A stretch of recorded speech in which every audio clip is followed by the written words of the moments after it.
اور capital smart city کے ساتھ ملتا جلتا نام جو ہے وہ ایک ترکش سمارٹ سٹی کے نام سے بھی سوسائٹی بنائی گئی ہے. اس کے چیف ایگزیکٹو ہیں محمد عمران صاحب. اس کے خلاف مقدمہ کے اندراج کے لیے آر ڈی اے کے جناب طارق انسپیکٹر جو ہیں انہوں نے درخواست دی تھی اور یہ مقدمہ جو ہے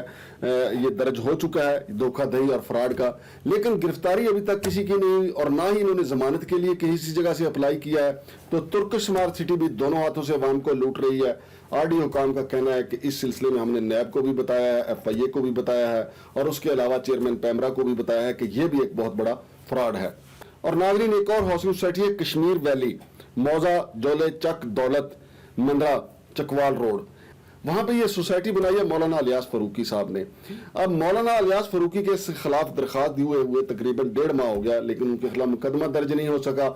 تھانہ مندرہ کا کہنا ہے کہ ہم کس کے خلاف مقدمہ درج کریں, چونکہ موقع پہ تو نہ زمین پہ بورڈ لگا ہوا ہے نہ کوئی زمین کا فرد ہے, ایسی کوئی چیز نہیں. لیکن آر ڈی اے نے ان کے خلاف مولانا الیاس فاروقی کے خلاف یہ درخواست دی تھی تھانہ کو, متعلقہ تھانہ کو, کہ ان کے خلاف مقدمہ درج کیا جائے, لیکن ابھی تک یہ مقدمہ تھانہ مندرہ پولیس نے درج نہیں کیا ہے اور نہ ہی الیاس فاروقی نے آر ڈی اے حکام کو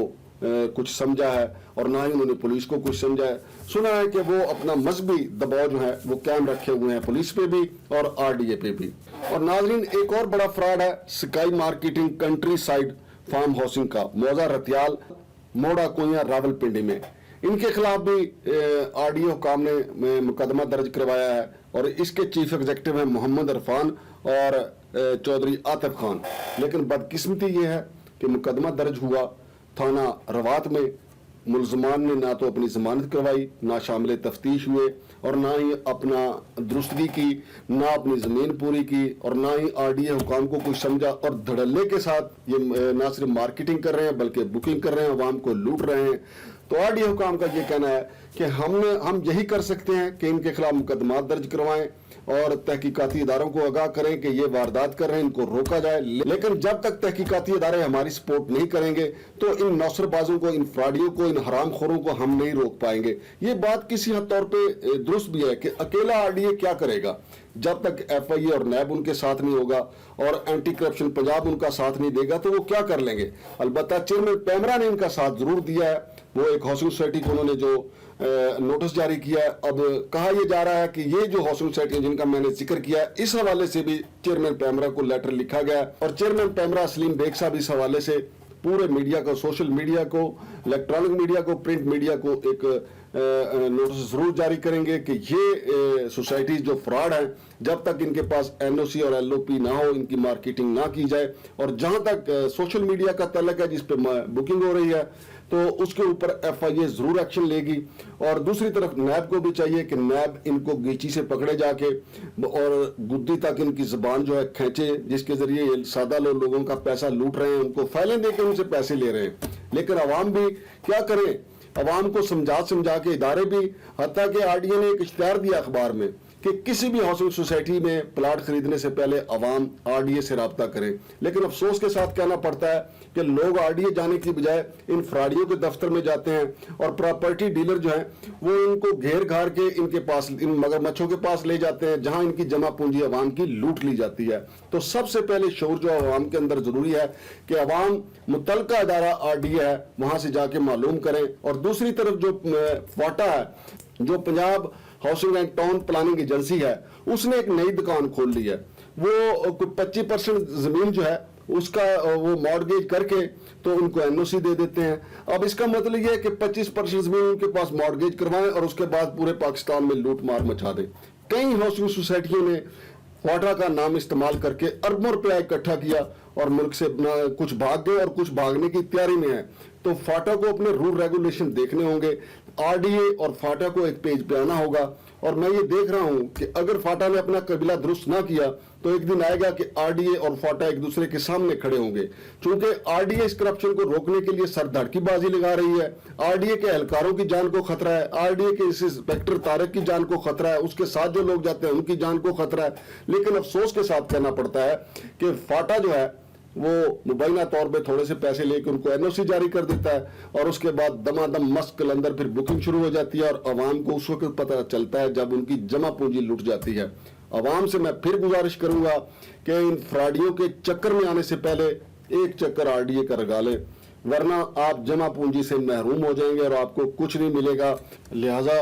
ٹھگز آف GT روڈ جو ہے ان کی حوصلہ شکنی صرف ایک طریقے سے ہو سکتی ہے کہ عوام خود کو ان سے دور کر لیں، ان کے کسی چکر میں نہ آئیں، صرف RDA میں جائیں، ان سے کنفرم کریں، اور اگر فاٹا نے کسی کا NOC دیا ہے تو اس سے بھی پوچھیں کہ آپ نے کس بہا پہ یہ NOC دیا ہے۔ اس طرح آپ کا پیسہ بھی محفوظ رہے گا اور آپ بھی محفوظ رہیں گے اور RDA حکام کا کام بھی آسان ہو جائے گا۔ شمشاد مانگڑ کو اجازت دیجیے، اللہ حافظ۔